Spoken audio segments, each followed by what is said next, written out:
I grew up in, we call it in Canadian terms, a redneck town, Milton, Ontario, approximately 31,000 people. It was predominantly white people, not too many minorities living in Milton. I grew up in a nominally Christian family, went to Sunday school till I was about 6 years old, and from there didn't really talk about religion other than Christmas and funerals. And growing up, I guess going through high school and school, we're just talking about girls, how many girls you can sleep with, you know, what you're going to be when you get older in terms of like if you're going to be a rock star or you're going to be some rich millionaire. Actually, it didn't really matter as long as you had lots of money. So I grew up with a goal in mind of gaining as much material wealth as possible and having sex with as many women as I could find. And basically not respecting anything except for status and wealth, and it didn't matter how you achieved that. But I was basically a godless human being. I mean, obviously there was something there, but I had never explored and asked any questions or really not wanted any answers. I just wanted to consume from society.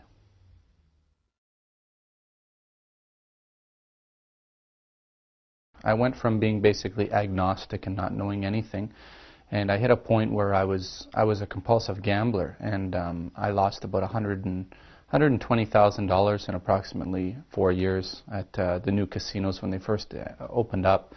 And I hit a low point because I was falling in so much debt, personal bankruptcy, and just I was a mess. And I hit a low point in life, and I was contemplating committing suicide, thinking there was no other way because I was broke. And from there, I just decided that maybe there's an alternative way of life that I could find that would bring me inner peace.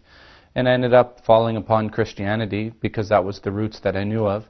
And I started reading the Bible and going to church and actually buying the New Testament on audio cassette, talking to pastors of both Catholic and Christian ministries, and soul searching.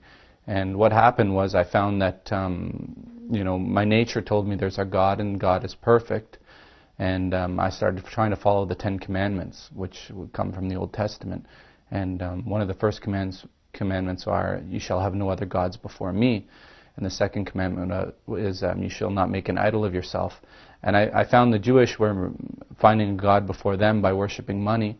And I found the Christians were making an idol of Jesus, peace be upon him. And before Jesus came, that commandment came. So I said that it was obviously the fact that those 10 Commandments preceded Jesus, peace be upon him, then they were obviously the solid foundation of rule.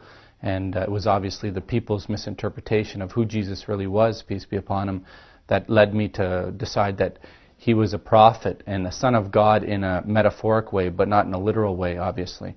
Not believing in a God that has genitals or a God that has a human form or any likeness to his creation. I actually stopped drinking alcohol, I stopped doing drugs, and I stopped fornicating with women.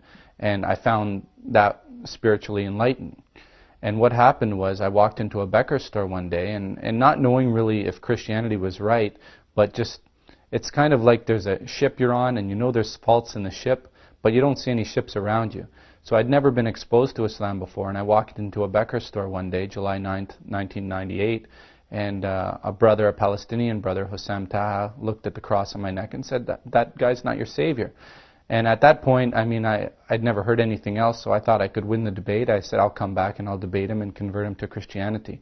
So after 3 days of debating him and 2 other brothers, after never hearing about Islam before, I knew right away it was the truth, and I accepted it. And it's like that. I grew up in mathematics, and 2 + 2 is 4. And as soon as Islam came in my life, there was no use denying it. I had always had a personality of somebody who went against the grain, and that's just because I like to stand for justice. And when I heard about Islam, it was the truth, and there was no use denying it. In fact, it was a relief actually to embrace such a beautiful religion.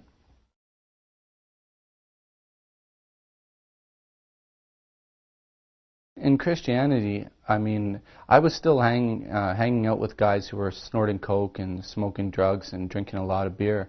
And so I was considered the saint because I was the designated driver. But what I found when I became Muslim was I started to seek people who were better than I was instead of seeking people who were worse than I was, so I could justify that I was maybe a saint or a great human being. So what Islam did was humble me as a human being, and as I continue to learn about Islam and practice Islam, I realized the more I know, the less I really in reality do know, because the knowledge that I've gained has enabled me to humble myself to realize that this religion is so vast that you never stop learning. You're always a student of knowledge. So whereas Christianity had its limitations in that I thought I was automatically a good human being when I did those things, and there wasn't really any sort of teachers left to teach you all those humble teachings and to live them and live them out. But the biggest thing that changed was my concept of God. And that's really why I left Christianity, is the concept of God being one of three, or even God literally having a son. I mean, these things could never sit right in my heart. I mean, math, I was playing euchre. You know, there's a card game called euchre. A lot of people were playing it in high school. They had me in those special classes, and I was playing it in grade 3. So in grade 3, I was, trumping cards with euchre. So math was always my subject. So I was always a rational thinker. I just never come across Islam, probably due to my ignorance and my arrogance, but by the mercy of God, He guided me to the truth. I accepted Islam on my father's birthday. So they had come back from vacation, and the first thing I told them was I became a Muslim. And, quite honestly, I never knew my parents had even heard of Islam. From my parents' perspective, this is the way they thought about things. And my family at large, they said, this man, he used to drink, he used to do drugs, he used to party, he used to fornicate, he used to gamble, and used to be a really disrespectful human being. And now he's changed his life completely. How can we say the devil made him do it? How can we really argue the results of the way you've changed? And so generally I didn't have too many problems. I had the odd person make comments, but really, I became a believer in God, and it didn't really matter to me what the reaction was, because all I cared about was what God thought of me, not what they thought of me.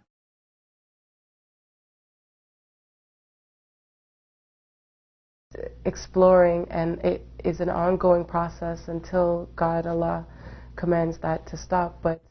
And I encourage everybody to continually strive for that inner peace. This feeling that I have inside of me, I want to share it with others. And sometimes some people are willing to embrace that in Islam. And even if it doesn't come through Islam, just our example to non-Muslims, we can show what we are all about. And alhamdulillah, that my goal is to share that little light that Allah has given me with others.